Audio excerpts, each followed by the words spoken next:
मई को वट सावित्री व्रत है। ज्येष्ठ मास की अमावस्या का दिन और उसी दिन शनि अमावस्या भी है। यह एक बहुत पुण्य अवसर प्राप्त हो रहा है। कुछ ना कुछ बात तो है जो आदिकाल से सावित्री की कथा, सत्यवान की कथा सुनी जा रही है। माताएं बहनें व्रत रख रही हैं और अखंड सौभाग्य का आशीर्वाद प्राप्त कर रही हैं। सावित्री एक आदर्श स्त्री के रूप में हमारे सामने उपस्थित हैं। हम आशीर्वाद भी देते हैं तो यह कहते हैं कि सावित्री जैसी आप दृढ़ प्रतिज्ञ बनो। आखिर सावित्री की कथा है क्या? भाद्र प्रदेश के एक राजा थे अश्वपति, और उनकी एक कन्या थी जिसका नाम सावित्री था। सावित्री विवाह योग्य हुई तो पिता ने उनको एक अधिकार दिया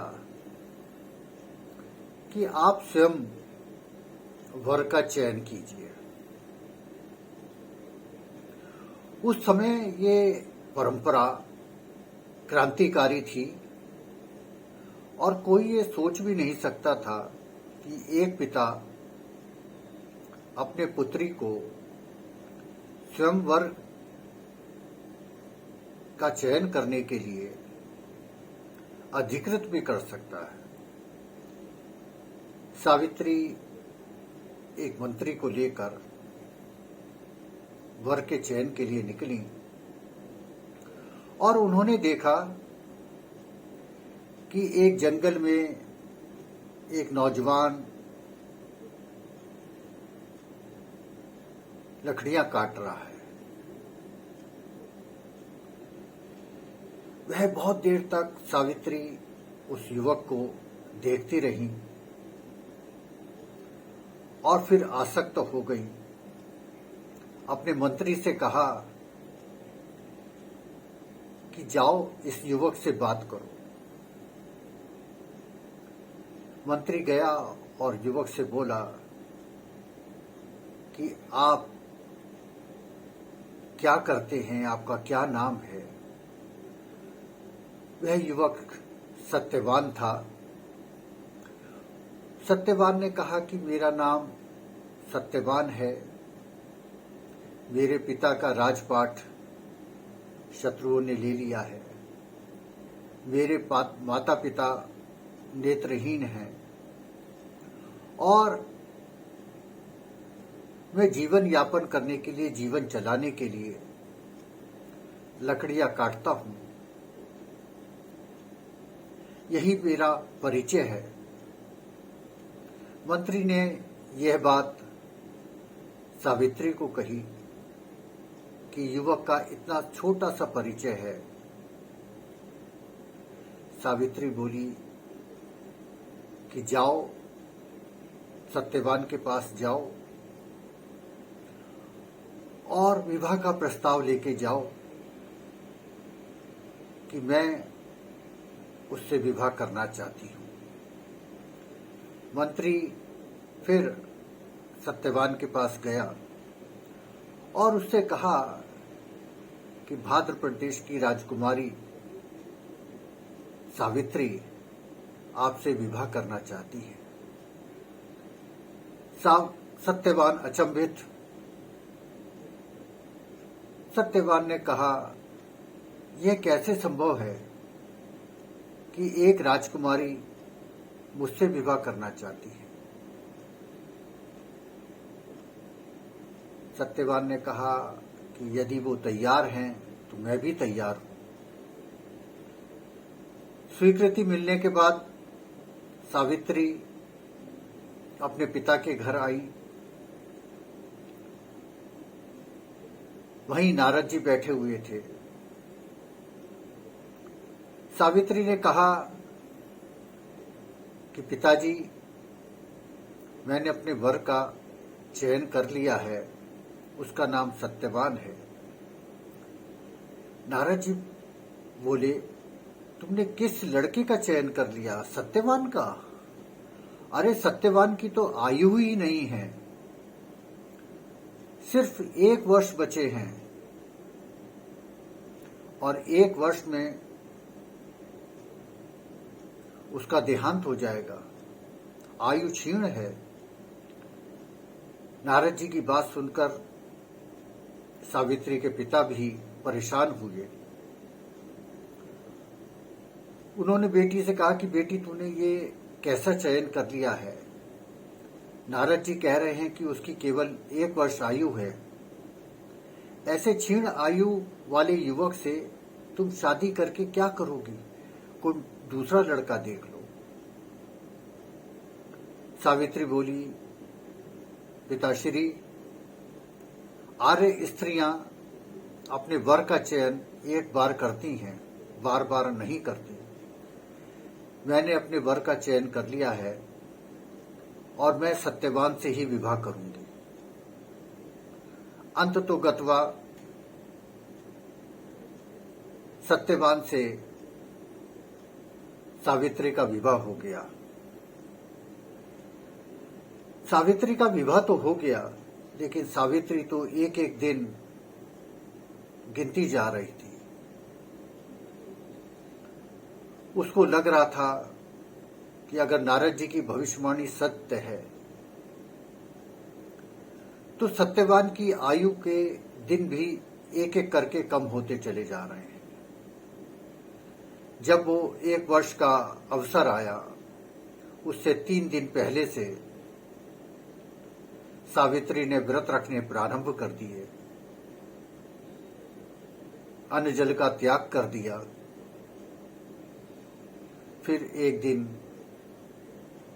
वह अवसर भी आया जब 1 वर्ष पूरा हो रहा था।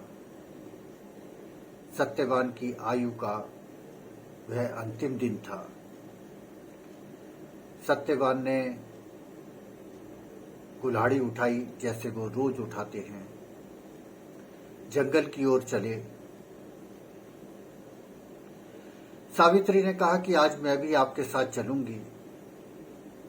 सत्यवान आश्चर्यचकित थे कि सावित्री ने कभी इससे पहले जिद नहीं की। आज क्या बात है जो सावित्री मेरे से जिद कर रही है? बहरहाल सावित्री उनके साथ चली गई और जब वह सत्यवान लकड़ियां काट रहे थे, अचानक उन्हें चक्कर आया। वह धरती पर गिर गए। सावित्री समझ गई, जो होना है, जो विधि का विधान है, उसका दिन आ गया है आज। थोड़ी ही देर में उसको एक दृश्य दिखाई दिया। भैंसे पर सवार होकर यमराज उसके सामने थे और सत्यवान के शरीर को, उसकी आत्मा को ले जा रहे थे। सावित्री पीछे पीछे चल दी। यमराज बोले कि बेटी, तुम कहाँ जा रही हो? जो इस संसार में आया है वह जाएगा और कोई किसी के साथ नहीं जाता है, उसको अकेले ही यात्रा करनी पड़ती है। सावित्री बोली, मैं सुहागन स्त्री हूं, मैं अपने पति के साथ यात्रा करूंगी। यमराज थोड़ा सा आगे चलते हैं, सावित्री पीछे चलती हैं। यमराज बोले, बेटी, तुम जो मांगना हो वो मांग लो, मगर इस यात्रा में तुम मेरे साथ, अपने पति के साथ मत चलो। सावित्री नहीं मानी, चलती गई। यमराज ने फिर कहा कि जो वर मांगना है वो मांग लो। सावित्री बोली, यदि आप प्रसन्न हैं तो मेरे सास ससुर के नेत्र और उनकी ज्योति दे दीजिए। यमराज ने तथास्तु कहा, फिर आगे बढ़ी। सावित्री फिर पीछे कहा, अब क्या चाहिए?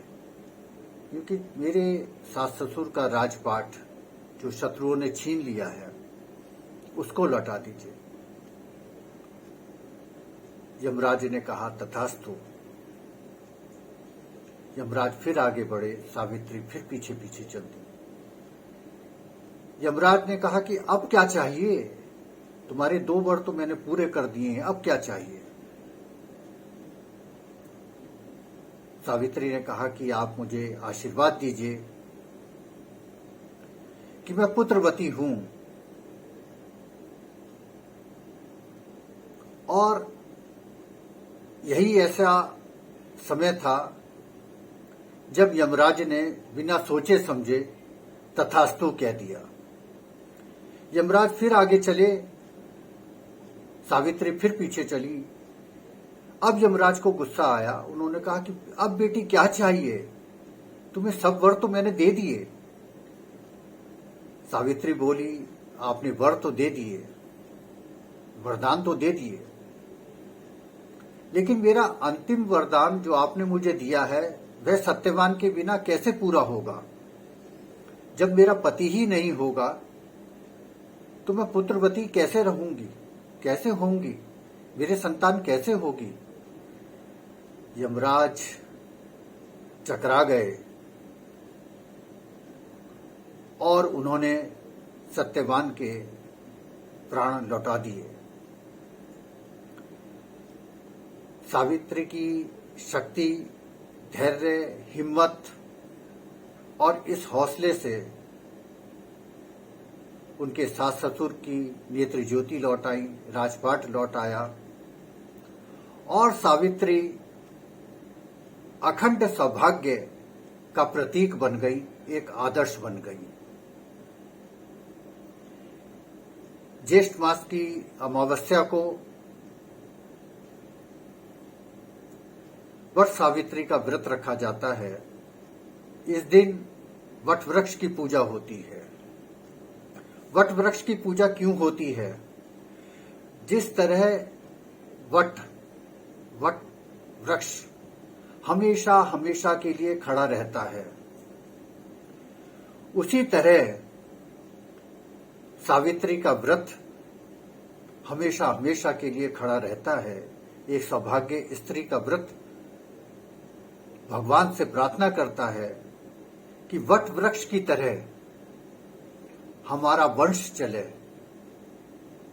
हमारी संतति चले, हमारा कुल चले और उसकी जो शाखाएं हैं जिस तरह फैली हुई हैं, हमारे घर परिवार की सुख शांति, सुख समृद्धि, प्रसिद्धि, मान मर्यादा, ये सब भी फैलती रहें, दिग दिगंत तक फैलती रहें। हमें अक्षत सौभाग्य का ये वरदान सावित्री की कथा से मिलता है।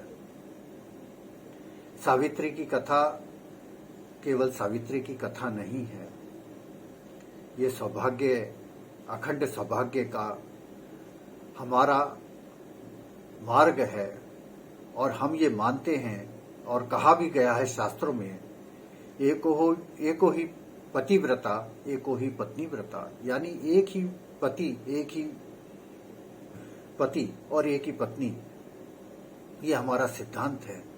ये हमने छोटी सी कथा सावित्री की आपको बताई कि यदि इच्छा शक्ति हो, मन में संकल्प हो, व्रत हो, तो यमराज के हाथों से भी हम प्राण छीन के लेके आ सकते हैं।